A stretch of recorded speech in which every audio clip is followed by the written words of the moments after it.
চলো আজ তোমাদের সাথে শেয়ার করব ঝাল ঝাল লঙ্কার চপেরই একটা রেসিপি, যেটা কিন্তু আমরা যে কোনো চপের দোকান থেকেই কিনে খেয়ে থাকি। আজকে তোমাদেরকে এটাই বাড়িতে বানিয়ে দেখাবো। বাজার থেকে এই রকম বড় বড় সাইজের লঙ্কা কিনে এনেছিলাম, তারপর মাঝখান থেকে চিড়ে নিয়ে আমি বীজগুলো বাদ দিয়ে দিলাম। অন্যদিকে কড়াইতে সর্ষের তেল গরম করতে দিয়ে দিলাম গ্রেট করে রাখা আদা, আর দিলাম সেদ্ধ করে রাখা আলু। তারপর একে একে অ্যাড করব নুন, লঙ্কা গুঁড়ো, ধনে গুঁড়ো, জিরে গুঁড়ো আর টমেটো সস। তারপরে একসাথে সব কিছু ভালোভাবে মিশিয়ে নেব।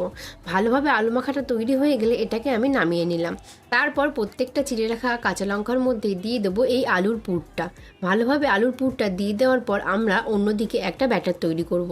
4 চামচ মতো নিয়েছিলাম বেসন, আর দিলাম 2 চামচ মতো চালের গুঁড়ো। তারপর সামান্য নুন আর লঙ্কা গুঁড়ো দিয়ে দিলাম। তারপর অল্প অল্প করে জল দিয়ে একটা ঠিক ব্যাটার তৈরি করে নেব। এইবার প্রত্যেকটা লঙ্কায় আমরা বেসনের গোলায় ডিপ করব, তারপর সাদা তেলে ডিপ ফ্রাই করব।